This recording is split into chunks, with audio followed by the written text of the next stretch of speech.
జై శ్రీరామ్. నమస్కారం అండి.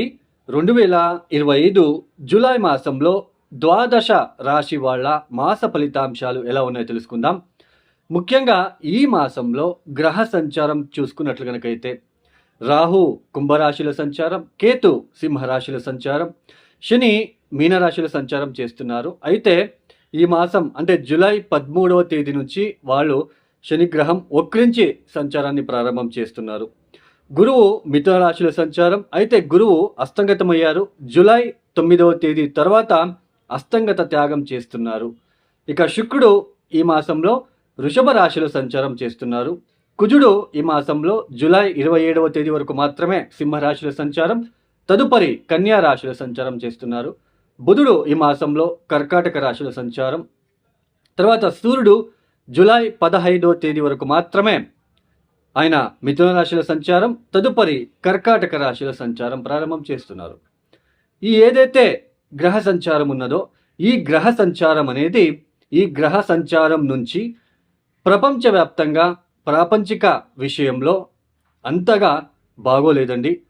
ఎందుకు అంటే రాహు కేతువుల మధ్యలోనే అన్ని గ్రహాలు రావడము, కుజుడు కేతువు డీప్ కంజక్షన్ అవ్వబోతున్నారు జూలై మాసంలో. పైగా రాహు ఒక దృష్టి, కుజుడు అష్టమ దృష్టితో శనిని చూస్తున్నాడు. సూర్యుడు జూలై 15వ తేదీ తర్వాత బలహీన పడుతున్నాడు జలతత్వ రాశిలో. తర్వాత జూలై 27వ తేదీ తర్వాత కుజుడు ఎక్కడైతే సింహరాశిని వదిలి కన్యరాశికి వస్తున్నాడో, కన్యరాశిలో కూర్చొని వక్రించిన శని మీనరాశిలో, మీన కన్య సమసప్తక దృష్టిలో ఇద్దరూ చూసుకుంటున్నారు. కాబట్టి కాస్త ఒడిదుడుకులు ఇబ్బందులు ఎక్కువగా ఉంటాయి ప్రపంచిక వ్యాప్తంగా కూడా. మరియు ఎవరి జన్మ జాతకంలో, వ్యక్తిగత జన్మ జాతకంలో ఎవరికైతే కుజ మహాదశలో శని భుక్తి కానీ, శని మహాదశలో గనక కుజభుక్తి కానీ, లేదా కేతు అంతర్దశ, కేతు మహాదశ, లేదా రాహు మహాదశలో కుజభుక్తి కానీ, ఇలా ఎవరికైనా ఎక్కువ జరుగుతూ ఉంటే, లేదా శని మహాదశ, కుజ మహాదశ, కేతు మహాదశ గనక జరుగుతూ ఉంటే వాళ్ళు చాలా అప్రమత్తంగా ఉండాలి. వాళ్ళకి కొద్దిగా ఇబ్బందులు ఎక్కువ సూచనలు ఉంటాయి. ఎందుకంటే మీ జన్మజాతకంలో దశానాథుడు ఎక్కడున్నాడో చూసుకోండి, అంతర్దశానాథుడు ఎక్కడున్నాడో చూసుకోండి. ఇప్పుడు గోచారంలో మీ జన్మజాతకంలో ఉంటున్న దశనాథుడు గోచారంలో ఎక్కడున్నాడు, మీ జన్మజాతకంలో ఉంటున్న అంతర్దశనాథుడు ఇప్పుడు గోచారంలో ఎక్కడున్నాడు, ఇవి రెండు మ్యాచ్ చేసుకుంటే ఫలితాలు ఎలాంటి ఫలితాలు రాబోతున్నాయో మనకి ఈజీగా అర్థమవుతుంది. సో ఈ కుజ మహాదశ, కేతు మహాదశ, ఈ శని మహాదశ గనక జరుగుతూ ఉన్న వాళ్ళు కాస్త అప్రమత్తంగా ఉండాలి. ఇన్వెస్ట్మెంట్ విషయంలో కావచ్చు, ఇక ఇతర ఏదైతే వృత్తి వ్యాపారంలో కావచ్చు, కొంచెం జాగ్రత్తగా మీరు ముందడుగు చూసుకుంటూ వేసుకుంటూ వెళ్ళాలి. ఇక ఒక రాశి గురించి మనము తెలుసుకుంటూ వెళ్దాం. 2025 జూలై మాసంలో కుంభరాశి వాళ్ళకి ఎలాంటి ఫలితాలు రాబోతున్నాయో తెలుసుకుందాం. ఈ మాసంలో శుక్రుడు చాలా అభివృద్ధిదాయకంగా యోగిస్తున్నాడు, శుభ ఫలితాలను ఇస్తున్నాడు. పంచమ స్థానంలో గురువు గారు యోగిస్తున్నాడు. 6వ స్థానంలో బుధుడు కూడా యోగిస్తున్నారు. తర్వాత జూలై 15వ తేదీ తర్వాత సూర్యుడు కూడా యోగిస్తున్నారు. అంటే 4 గ్రహాల యొక్క శుభ ఫలితాలని కుంభరాశి వాళ్ళు అందుకోబోతున్నారు. ఈ కుంభరాశి వాళ్ళకి ముఖ్యంగా శని ద్వితీయ స్థానంలో ఉండడము, ద్వితీయ స్థానంలో జూలై 13వ తేదీ తర్వాత వక్రించడము, ఆ వక్రించిన శనిని కుజుడు కూడా చూడడము, ఆర్థిక విషయంలో, కుటుంబ విషయంలో చాలా ఇబ్బందులు వచ్చే సూచనలు ఉంటాయి. అంటే ఆర్థిక విషయంలో సడన్ ఎక్స్పెన్సెస్ అవ్వడము, కుటుంబ రీత్యా భార్యాభర్తల మధ్య లేదా కుటుంబ రీత్యా కొన్ని ఇబ్బందులు, ఆ కుటుంబం కోసమే ఏదో ఒక తెలియని స్ట్రెస్ లాంటిది, లేదా కుటుంబంలో ఏదైనా సాడ్ న్యూస్ వినడం లాంటిది కూడా కాస్త కనిపిస్తూ ఉంటుంది. కుటుంబం మీద ఎక్కువ స్ట్రెస్ అనేది కనిపిస్తూ ఉంటుంది. అది కుటుంబంలో కావచ్చు, ఆర్థిక విషయంలో కావచ్చు, ఎక్కువ స్ట్రెస్ అనేది మీరు చూస్తారు. తర్వాత ఈ సమయంలో పంటికి సంబంధించినది, అంటే టీత్కి సంబంధించినది, నోటికి సంబంధించిన విషయాలు, ఏదైనా పెయిన్ లాంటిది, అలర్జీ లాంటిది ఇక్కడ ఈ ఒక మాసంలో చూసే ఆస్కారాలు ఎక్కువగా ఉంటాయి.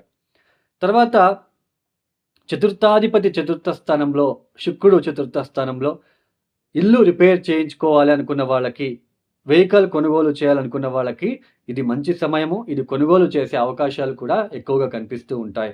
ఎవరికైతే శుక్రభుక్తి, ప్రత్యంతర భుక్తి, శుక్ర మహాదశ జరుగుతూ ఉంటే 100% మీరు వెహికల్ రిలేటెడ్ తర్వాత ఇంటికి సంబంధించిన విషయాల్లో అభివృద్ధిదాయకంగా మీరు చూస్తారు. మానసిక ప్రశాంతత కూడా ఉంటుంది అనే అర్థం.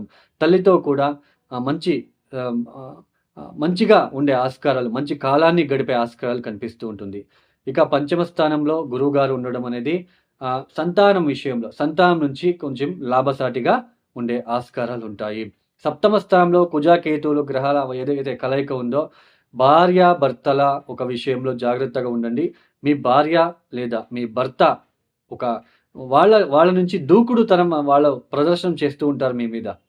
సో, ఇలాంటివి ఎక్కువగా ఉంటాయి. వాళ్ళకి కోపం ఎక్కువ అవ్వడము, లేదా వాళ్ళకి స్కిన్ రిలేటెడ్ అలర్జీ లాంటిది, లేదా వాళ్ళకి ఏదైనా హెల్త్ రిలేటెడ్ డిస్టర్బెన్సెస్ లాంటిది ఎక్కువగా అయ్యే సూచనలు. వాటి వలన కూడా ఎక్కువ మీరు ఎక్స్‌పెన్సెస్ చేయవలసిన ప్రమేయం ఏర్పడుతూ ఉంటుంది. ఈ యొక్క కుంభరాశి వాళ్ళకి ఈ ఒక మాసంలో. ఇన్వెస్ట్‌మెంట్ చేసే విషయంలో కూడా మీకు బాగుంటుంది. బట్ ఖర్చులు పెరిగిపోతూ ఉంటుంది. అంటే ఏదైనా పాత మొండి బాకీలు ఏదైనా ఉంటే అవి వసూలయ్యే అవకాశాలుంటాయి. బట్ ఆ వసూలైన అమౌంట్ కూడా మీకు తొందరగా ఖర్చయిపోతూ ఉంటుంది. ఎందుకంటే ద్వితీయ స్థానంలో వక్రించిన శని ఉండడం వలన ఏదో తెలియని ఇబ్బందులండి. ఫ్యామిలీ, ఫైనాన్షియల్ కావచ్చు, నోటికి సంబంధించిన విషయాల్లో కావచ్చు, ఏదో తెలియని డిస్టర్బెన్సెస్, పెయిన్ లాగా మీకు ఇక్కడ అనుభవం మీకు అవుతూ ఉంటుంది ఈ యొక్క మాసంలో. మొత్తానికి శుక్రుడు బాగున్నాడు. తర్వాత గురు బాగున్నారు. బుధుడు కూడా బాగున్నాడు. బుద్ధికారకుడు బుధుడు 6వ స్థానంలో ఉండడం అనేది మంచిగా ఉంటుంది అనే అర్థం. ఈ సమయంలో కొత్త రుణాలు చేసే ఆస్కారాలు కూడా ఉంటాయండి. ఎందుకంటే పంచమాధిపతి 6వ స్థానంలో ఉండడము, కొత్తగా రుణాలు ప్రయత్నం చేయాలి. కొత్తగా బ్యాంక్‌లో అప్పులు చేసుకోవాలి. అప్పులు తీసుకోవాలి అన్నట్టుగా మీ మైండ్ అనేది వర్క్ అవుతూ ఉంటుంది అనే అర్థం. మొత్తానికి భార్యాభర్తల మధ్య చాలా జాగ్రత్తగా ఉండండి. మూడో వ్యక్తి ప్రవేశమయ్యే సూచనలు ఉంటాయి కాబట్టి చాలా జాగ్రత్తగా ఉండే ప్రయత్నాలు చేసుకోండి. మిగతా అంతా పెద్దగా డిస్టర్బెన్సెస్ ఉండదు. మీకు ఒక రికగ్నైజేషన్, మంచి గుర్తింపు ఇవన్నీ ఉంటాయి. The thing is family financially నోటికి సంబంధించిన విషయాలు కాస్త డిస్టర్బెన్సెస్ ఉంటుంది. ఫైనాన్షియల్ అంటే ఎక్కువ ఖర్చులు పెరిగిపోతూ ఉంటాయండి ఈ సమయంలో. ఖర్చులు ఎక్కువ అవుతూ ఉంటాయి ఈ సమయంలో మీకు. ఈ కుంభరాశి వాళ్ళు తప్పనిసరిగా ప్రతిరోజు కాలభైరవేశ్వర గాయత్రి మంత్రం చదువుకుంటూ ఉండండి. దక్షిణామూర్తి, దత్తాత్రేయ ఆరాధన చేస్తూ ఉండండి. అమ్మవారికి ఎక్కువ పూజ లాంటిది ఇక ప్రారంభించుకోవడానికి ప్రయత్నం చేయండి. తర్వాత సప్తమ భావస్థిత కుజ, కేతు గ్రహ దోష నివారణ కోసం కందిపప్పు, ఉలవలని నానబెట్టి సాయంత్రం పూట మరుసటి రోజు ఉదయాన్నే బెల్లంతో కలిపి గోచార స్థితిలో ఉంటున్న సప్తమ భావస్థిత కుజ, కేతు గ్రహ దోష నివారణ వలని మొక్కుకొని ఏదైతే మీరు నానబెట్టిన వాటి నీళ్ళని తీసేసి బెల్లం కలిపి ఎద్దులకి తినిపించండి. రోడ్ సైడ్‌లో ఉంటున్న ఎద్దులు, ఆకలితో ఉన్న ఎద్దులకి తినిపించే ప్రయత్నాలు చేసుకోండి. ఈ యొక్క వీడియో మీకు నచ్చితే లైక్ చేయండి, షేర్ చేయండి, సబ్స్క్రైబ్ చేసుకోండి. సర్వే జనం సుఖినో భవంతు. ధన్యవాదాలు. జై శ్రీరామ్.